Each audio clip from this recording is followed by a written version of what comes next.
everybody, Aaron here again. This one comes as a request from one of my faithful subscribers, Tad. Thank you for the request. The request here is for a universal formula to put a melody over major and minor chords. So I'm going to offer a tip, and I hope you find it helpful. Let's jump right in. All right, now this is a great question because if you are a songwriter and you want to put your poems or your lyrics over chords, you may be wondering, how do I do that? Where do I start? And so let me point something out that is very common in songs that we may not even realize, all right? And to do that, I'm going to use a song that we all know. Fly me to the moon and let me play among the stars. Let me see what spring is like on Jupiter and Mars. Okay, now you probably heard that melody before. You love that song. Let me point out what is happening in that melody, okay? So the chord progression is a simple chord progression that follows the circle of fifths. I've done it in another video, which you can check out on my channel. But here's the chord progression. It's an A minor, A, C, E to a D minor, D, F, A to a G chord, G, B, D to a C chord. Okay, C, E, G, and then it goes to an F chord, and from there we're not going to worry about it. This formula I'm going to show you goes throughout the entire melody. So here's our chord, and this is the first of the chord, the third of the chord, and the fifth of the chord. Okay, so A first, C third, E fifth. And the melody right here is a C, so it's the third. When you go to the D minor, the next chord, D, F, A, here's the first is D, third is F, the fifth is A. And the melody of when you get there, is here, it's the third. Okay, and then you go to the G chord, G is the first, B is the third, D is the fifth, and the melody on the G chord is the third. And then you get to the C, C, E, G, first, third, fifth, and the melody when you get here is the third. If you don't believe me, watch this. It goes like this.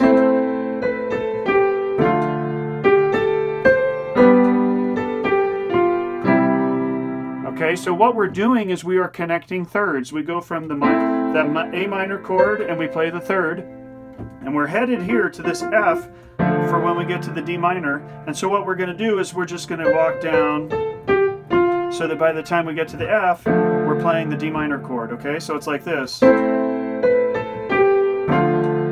And now our next chord is going to be this G, and the third is the B right there, and we're here on this F, so we're going to go up towards it, and then we're going to skip it, and then come back to the third by the time we play the chord. And then we're headed here to this C chord, and the third is the E, but we're up here on this G, on the B, and we're going to walk down. Okay, the pattern just keeps going.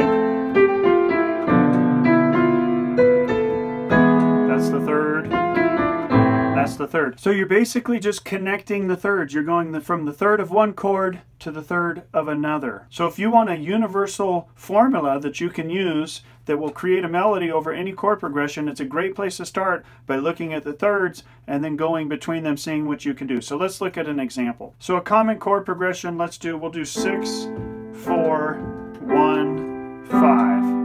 So A, C, E for the A minor, F, A, C for the F, C, E, G, and then G, B, D. And I might do inversions just to make it easier for myself. So I do A minor here, F there, my C there, and my G there, okay? So the third of the A minor, as we've said, is this C. The third of the F is going to be the A. The third of the C is going to be E. And the third of the G is B. Okay? So what you could do is you just go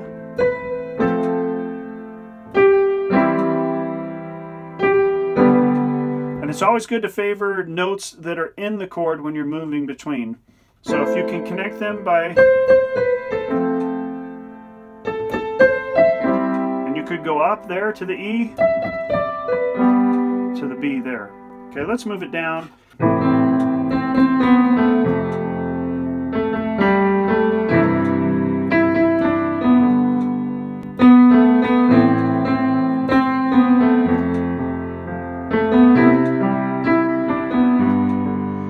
So that would be one melody you could make. Da, da, da, da, da, da, da, da, da, da.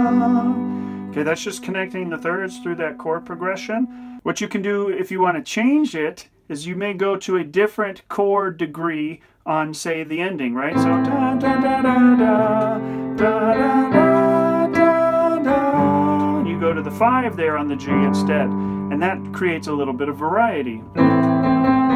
So maybe you do it the thirds the first time, and then you go to the 5 the last time.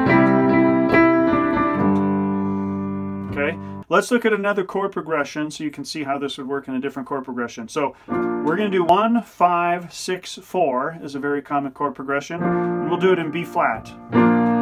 So this is 1, B flat, D, F. 5 is the F chord, F, A, C. G minor is the 6th chord, G, B flat, D.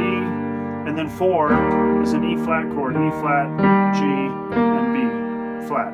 Okay, so the thirds would be D, the A, B flat, G. Okay.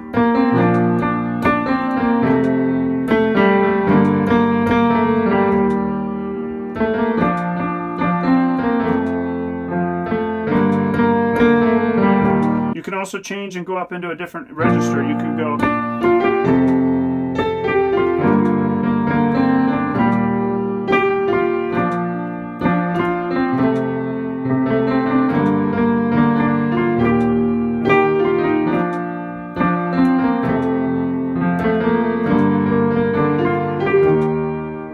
There's a lot of ways to create a melody. You can use that simple principle to help you put a melody together, or at least to use it as the skeleton that you build your melody off of. But I hope you found that helpful. Thank you so much for the suggestion. Thank you for subscribing and following along. Don't forget to check out Amazon, where I've got a book, a piano chord book you can actually use. It's a great resource as you learn how to play the piano. Do me a favor. Drop me a like, hit that subscribe button. Love to have you guys along on the journey. Thank you so much for watching. God bless you, and we'll see you next time.